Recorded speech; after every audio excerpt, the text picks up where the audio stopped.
I'm Logan Ricks. Oh, sweet God! And this is Roadkill.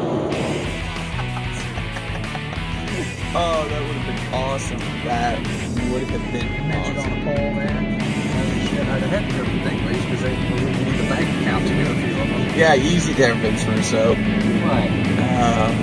Midget on a pole match. Just gotta find a bitch. You just gotta angle your view down. It's like, and we're live. And welcome to episode 8 of Logan Ricks' Roadkills. Well, actually, this is episode 8.2 because this interview has happened before, but I'm having to redo it because my phone decided it was going to skip my audio track and there was no segment. I might release it as like a outside the canon with little stick figures. DVD extra. Yeah, DVD. No, Blu-ray. Blu-ray. That's the name. That's the name of my finisher now, Blu-ray, because it's better than DVD. That's actually a lie. Blu-ray sucks. As you know, I freaking hate Blu-ray. This is my good friend Brandon Osborne, Rockstar Brandon Bennett, Phoenix.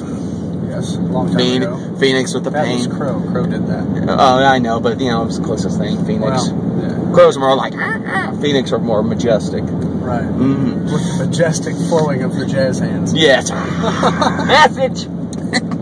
I think. The hell was that? Brandon, thanks for redoing the show. Hopefully, I've noticed so far nothing happening, so this is good. So we're just going to backtrack a little bit. We're not going to try to redo it and have the same chemistry because, you know, that was an episode all to itself. But we'll go over the general lines. Were you a wrestling fan growing up? Oh, of course it was. You have to be in this industry, I believe. That's all I've heard. Yes. Or you can be a professional football player and get signed into this industry because you need the money. That happens as well. Mongo. Message. Mongo. Yes. Mongo. Never mind that shit. Here comes Mongo. Thank you, Botchamania. That was an episode of wrestling history that we probably should have skipped. Yeah, very much so. So, growing up as a wrestling fan, you know, a lot of fans, you know, a lot of people I've talked to, they were fans of WWE and everything, but you have a very interesting story because you were a solid WCW guy. I was all about the Monday, because it's just Nitro. It was the play on words. That was the whole gimmick, Monday Nitro. Not Monday Night Nitro. And I was like 12, I'd be like, you're a fucking idiot! It's not Monday Night Nitro, dummy! I'd be like, so? And I'm like, forever alone. And then, you know, but yeah, I thought at the time that WCW had the more fun product to watch. I tried watching WWF at the time, but even at that point, it was pre-Attitude Era, and they were so childishly gimmicky that even at an age of 10, I'm like, this is stupid. I'm like, let's go watch the real guys fight each other. And then of course, I was hitting puberty about the time that NWO happened. I'm like, this is great. You know, I felt everything just fell in line at the right time for me to be a WCW mark. I mean, you talk about the cartoony, and I understand WWE was very big on that, but I don't care how big of a WCW fan, you cannot defend the Dungeon of Doom. Sullivan, my son! I came in after that, like, right as the Dungeon of Doom was still there, but they were on their way out. They weren't main eventing, and there was no 3 stacked cages with Zeus. Z-Man, that's right. Copyright problems. So there was no 3-cage match with with Hogan and Savage terracing through them like Mad Max and Beyond Thunderdome. The guy was just like, let's just send me more minions that I might dispatch with my hand. Whack! It's like, no, this is bad. I come in on the backside of that. Unfortunately, coming to, you know, like what you're saying with the gimmicky cartoon, I was a fan of WCW upon the, like, 6-month build-up and epic letdown of one known as Glacier. That was... It had so much potential.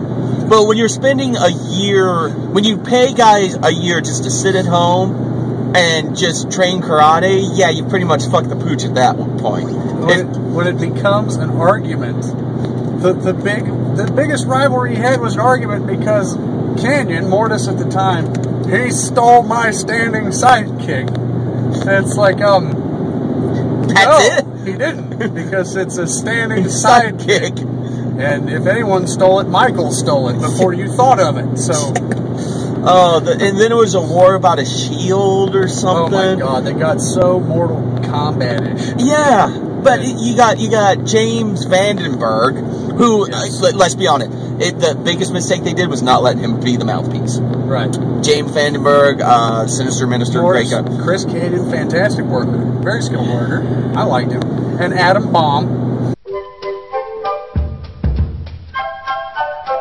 Working it right now. Here we go. Okay, so sorry about that, Adam Bomb. I mean, you had Adam Bomb, James Vandenberg, great team. Vandy never getting to talk, that sucked. Yes. And the way they got out of the got away with some of the cartooning was because of the luchadors. Right, and that instantly canceled gimmicks like Glacier and Mortis and Rat because of the fact that they were cartoony, but people cared. Yeah. Glacier, no one cared. Everyone cared about Glacier for like a month, and then they're like, "Screw this guy, we're not watching him no more." Yeah. And he had the unfortunate pleasure of hitting WCW right at the same time Stone Cold hit WWF. Mm-hmm. And so both of them were running on-screen vignettes touting this new worker. Yeah. One of them paid off, obviously. Yeah. One of them didn't. No. So Yeah, it was pretty. WWE has ups and downs. They have them in like 3-year spurts. Yeah. They'll have like 3 years of just killer wrestling and then 3 years of shit. WCW had ups and downs in the same show.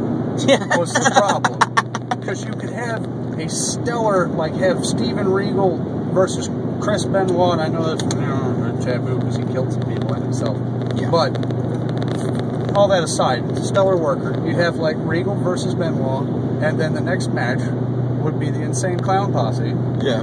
versus Vampiro and Canyon or Raven, something. yeah. Or Raven, yeah. Which I love Raven to death, but some of the stuff there towards the end of his time in WCW was horrible. Yeah, that's why he said, "Screw this, I'm out." When the flock got to be the size of the NWO and people cared even less about it.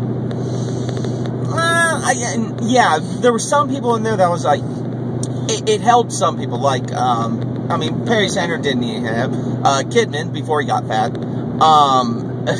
Before he ate Tori Wilson. But he was still itching all the time. Yeah, the 7-year itch. It was perfect, and it actually helped him. Stringy and gross. It worked for him. Yeah, and it helped him develop a character and have some personality. When they went back to just, hey, I'm Smiling Billy Kidman, who does a really cool shooting star press. People were like, we don't care anymore. That's all he had. Yeah. Put on the Ank shirt that was all ripped up, the jean shorts, and said that no one cares about the wife beater. No one. Because the shooting star press was his thing, the 7-year itch move. Yeah. That was it. That's all he had going for him. And then he goes back trying to be normal, and then let's hire 3 count with some extremely talented people. Yeah. 2 of them, anyways. Well, yeah. And let's hire the Young Dragons with some extremely talented. I mean, these guys are doing like Yang time for Christ's sake. Yeah. All of a sudden, the shooting star press is pretty bland. Yeah. Whoop-de-doo. The Vertebraker. Oh, God. Nightmarish. Yeah, I don't even know how you could take that. Bad enough Vince said, don't use that here. Yeah. That's no. And just, it was a shame how they had all the tools, but they never knew how to evolve. It was politics. Man. Yeah, it was all about the politics. So, growing up, we were lucky enough to grow up and watch wrestling during one of the hottest time periods ever. And Monday Night Wars. Yeah, the Monday Night Wars. That'll never happen again with the advent of DVRs these days. No. Like, some people maybe record in a different room if they had 2 boxes, but now I can watch one thing and record the other. It's not going to happen. I could watch TNA while recording SmackDown. Exactly. That puts an end to the Monday Night Wars where you had to actually battle for viewers. Yeah, and to me, the mistake WCW made in the Monday Night Wars for me, I know it was like, well, screw it, we're running the ratings anyway. And I never understood why people just didn't do this. Nitro went to 3 hours. The first hour would be from 7 to 8. And then from 8 to 10 would be Monday Night Raw. So I would switch over there, and by the time I get back to Nitro, immediately after Nitro was over, they'd re-show it again. And I was like, I don't understand why you run them both. You can watch them both. Exactly. And I guess that was maybe for like the fans of Raw who I still like what WCW. So maybe it was a smart idea, maybe it hurt them. But during this whole time period, when did you get that itch? It's like, I want to do this someday. There was a few instances that maybe in a smaller cat. Honestly, I'm not Vince's cookie cutter, so it took someone also small to inspire me, you know, and Mysterio is an inspiration to me, because especially when he was 16 at the time he shows up in WCW. Yeah. 16 and is a huge star. And I'm like, wow, and he's a little bitty. I'm like, I can do this. Yeah. And then you see guys like Dean Malenko, who was not a huge dude. But he worked it at such an angle to where he made it seem like you didn't have to be big to win the match. Yeah. And he made me believe it. And then I never seriously contemplated wrestling. I always wanted to, obviously. Never seriously contemplated it until I saw The Amazing Red. Really? And he was 140 pounds at the time I saw him, which is what I weighed at the time. And I was like, this guy's in magazines.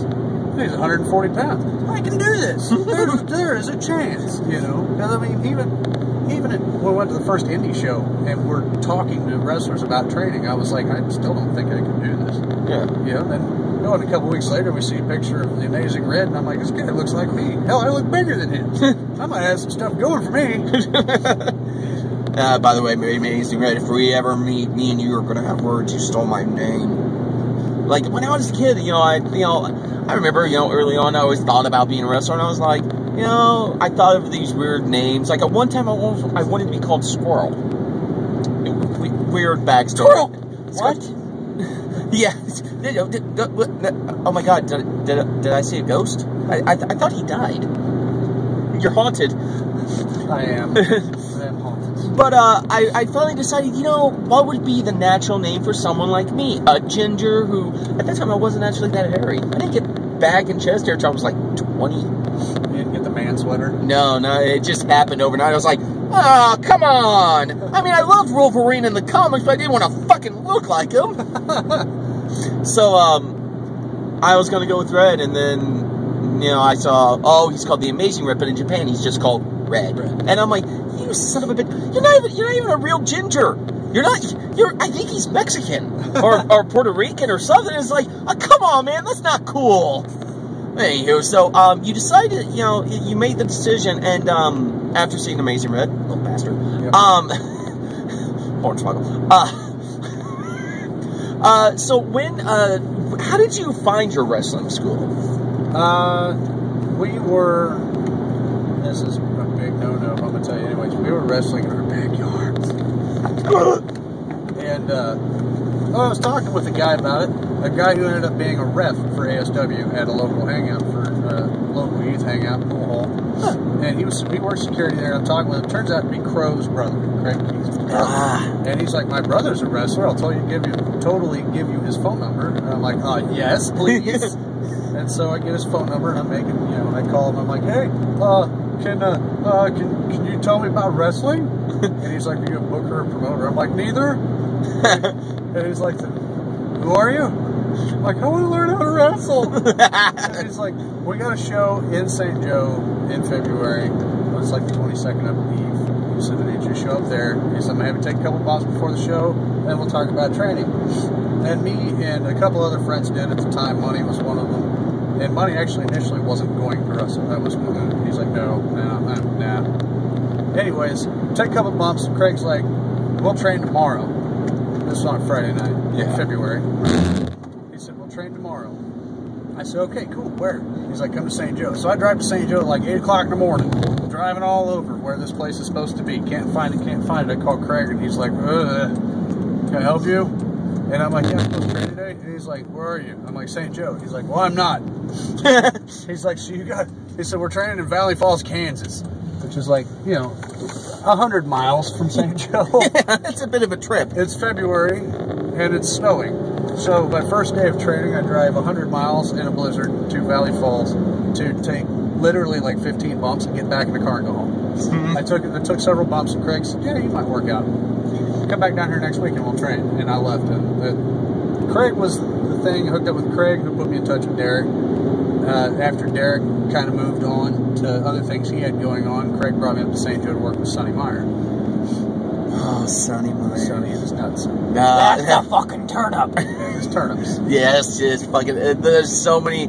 I talked about it in the last one, and again, we gotta tell some Sonny Meyer stories, because the man was a grizzled veteran, just no shits, no glitz, just get in there and fucking wrestle. If you're gonna fucking hit a guy, you fucking hit him. Wow, bricks and Craig right at the base of the skull. And I'm like, oh. Didn't he do something, like, you were running a spot with Craig and fucked it up, and he took it out on Craig?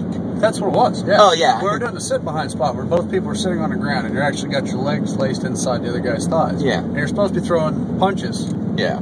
to the back. And I'm throwing these, you know, because I'm intimidated by Craig, because he's my trainer, he's a veteran. I'm super intimidated by Sonny, because he hit me in the mouth the first day there. And so I'm like, and Sonny, like, snatches me by my scruff and pulls me out of the way and sits down. And then he says, "God damn it, kid, if you're going to hit a guy, you fucking hit him." And just drills Craig at the base of the skull. And I'm like, oh my God. And Craig gave me this look as soon as impact. He's like, "You're fucking dead, kid." And I was like, oh my God, I'm in so much trouble. And later on, Sonny proceeds to tell us I have to learn as much as I can from Craig. Craig does everything right, kid. You want to be good in this fucking business, you listen to this guy. He does everything right, except one thing. And I'm sitting here with, you know, bated breath. And what is the one thing he doesn't do right? And Sonny goes, he won't give me a blowjob. This guy, who's never said anything nice to me for like 6 months at this point, cracks a joke. And it caught us so off guard, like, I didn't even laugh at it. I was just like, Uh-huh. okay, so are you trying to tell me I'm supposed to give you a blowjob? Because I don't want to. But I want to wrestle. What do I do? You know, it was mind-boggling.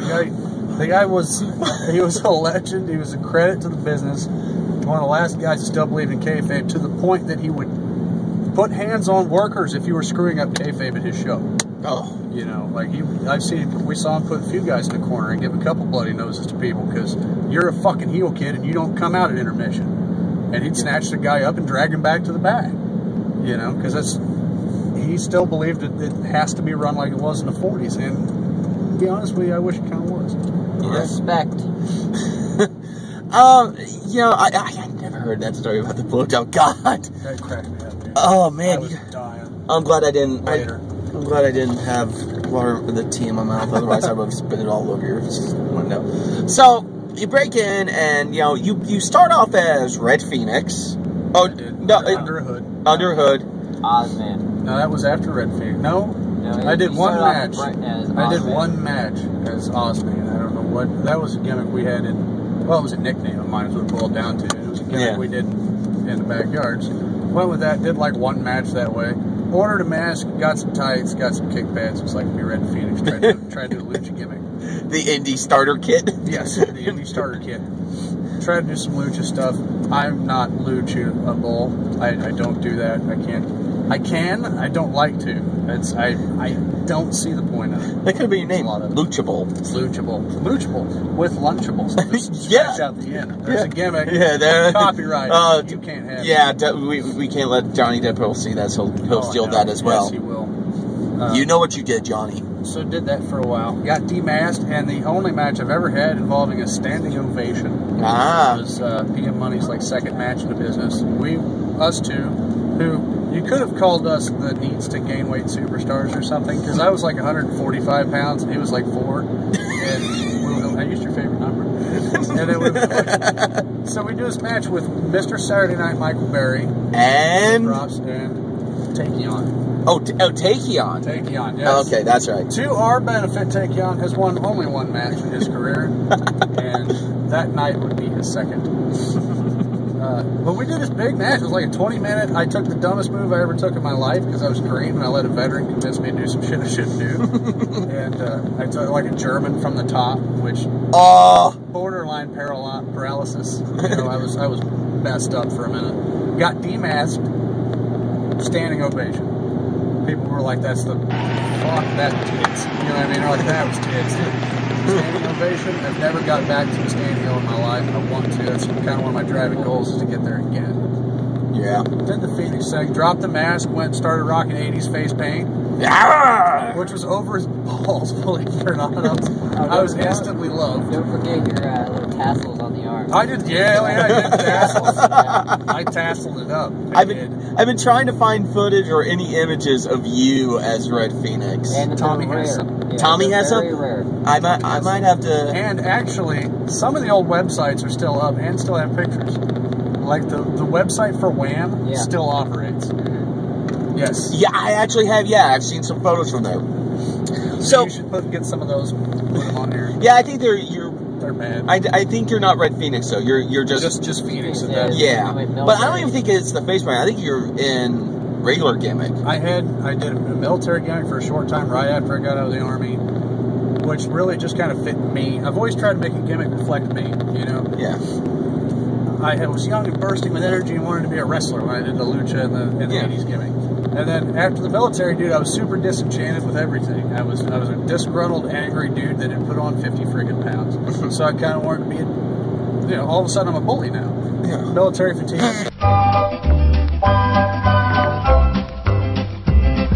Okay, sorry for another break. Fuck you, Shane Sanders. Fuck you. You fucked up my recording. Okay, go ahead. Damn it, Danders. Danders. I don't remember. You were talking about military. Yeah, just going with military. I was real pissy. Did tear recruiting posters in half in the middle of a ring in a National Guard armory. Oh. Had to get walked out to the car afterwards. Yeah, it's still not the most dangerous thing we've done in an armory. No, we've done some stupid shit. We've done some mean stuff. I was with Spook Show at the time. One of our favorite gimmicks was take a balloon, hand it to a little kid. As soon as the kid's fingers touch the balloon, Spooky'd pop it. And cry. God, the kids would cry. And then, mothers wanted to kill us afterward. Oh, that's awesome. Kind of turned into a partier, moved on to the rock star gimmick because it's kind of the lifestyle I was leading at the time. And it's kind of maintained my, kind of the tattoo culture, just mainstream enough to be able to get around and not have shit thrown at me all the time. Yeah. But I'm edgy enough to be... Yeah. Rock star, living on the edge, always partying, full of STDs. Indeed. And I do play instruments. Yeah. STDs. Yes. What is it you have?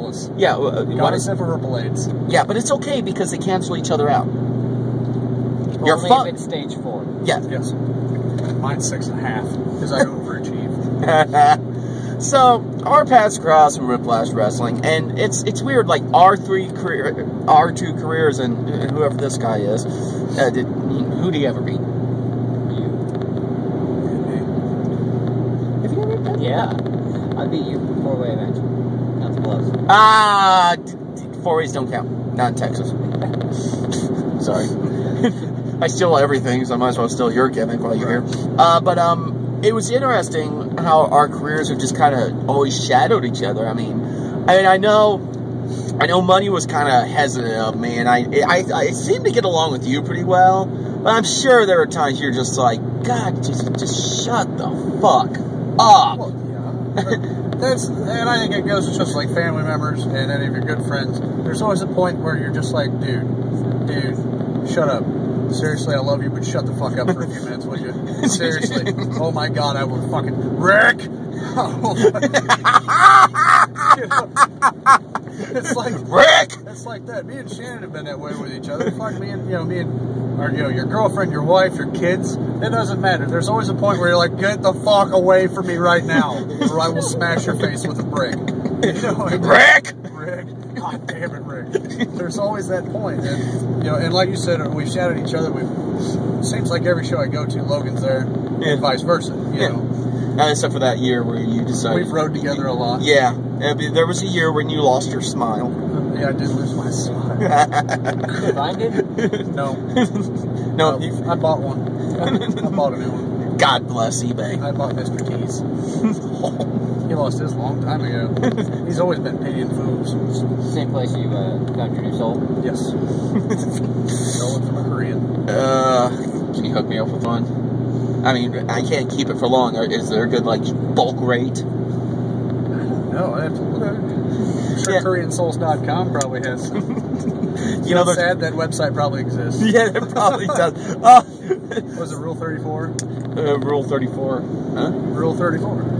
There's a list of rules on the internet. Rule 34 is that if it can be turned into porn, it has on the internet. I disagree. I'm not going to say because... I'm sure there's a KoreanSouls.com that has some kind of soul-devouring porn, I would imagine. Probably. It's called love porn. Because let's be honest, there's nothing loving about sex. It's all angry. I love how this just segued into something that has nothing to do with wrestling. Not a damn bit. As goes the wrestling business. Yeah, I mean that's one of the reasons why I love doing this show. Is because this is what we talk about on the road. It gets a whole lot worse. Oh, You can't air some of that stuff. Oh no, not even I'm daring. Not even I have the balls to air some of the stuff that has been discussed in a car show. It'll always start off with wrestling, and the next thing you know, we're talking about this girl that took on 5 guys, 2 in the mouth, 2 in the butt, and 1 under each arm, going like this. I know that girl. That's 6. The only problem with that was your math was wrong. I'm a wrestler, not a mathematician, damn it. You're like 2 in the mouth, 2 in the butt, 1 under each arm. 5. One of them has a condition. Well, I think that's pretty much it for this episode of Roadkill. Don't forget to like me on Facebook at Logan Ricks. You can also like me and this guy's page, whatever that team used to be. The guy that retired more times than Hogan and Foley combined. He's creepy. No, and Donovan Grace. That's right. I said, BAM! BAM! Whoa. No, I have not retired more times than Donovan Grace. No, I said you're creeping up on him. Oh, well, yeah. You're trying to catch up. They're like in a retirement home. Yeah. Go like our Facebook page at Vicious Concept. You can also follow us on Twitter at Vicious Concept, or you can follow me on Twitter at Logan Ricks as well. You can follow this guy on Twitter at Pound for Pound the Best. Pound the Best. Pound sign, hashtag, whatever it is. You'll see it. But that's kind of going to mess up the LB for LB. Oh, okay. Gotcha. Pound for Pound the Best. Pound for Pound the Best. You can go. Entertainer in the county. Entertainer in the county. Yes, I'm Pound for Pound the Best entertainer in the county. I won't claim the world yet. Yeah, not yet. I'm coming soon. You can go like. That's what she said. Go to YouTube at Vicious Concept. Check out our matches, interviews, a whole lot of stuff to show. Big news coming my way here in the next about a month and a half to 2 months. Big news, new sponsor. I can't say anything yet because nothing's been hammered out yet, but I have a sponsor in the works. So, got that news coming. And, go find us on Facebook, and we're always arguing and bickering with each other. But, like some people don't want to get on Facebook, it's work. It's all work. So, hard to believe anything in wrestling is work. I know. Gravy ditchers. Said it. Nice. Said it. So, as I always end every Roadkill episode, because you are a pro wrestler, what is your favorite wrestling theme song of all time? Biscuits and gravy. Biscuits and gravy. Oh, man. You hear that? Stomachs are up a little. Biscuits. A real man's man?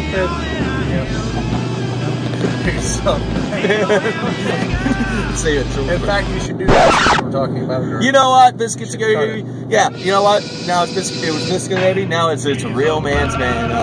Steve Regal, we love you, man. We miss you. And as always, happy New Year.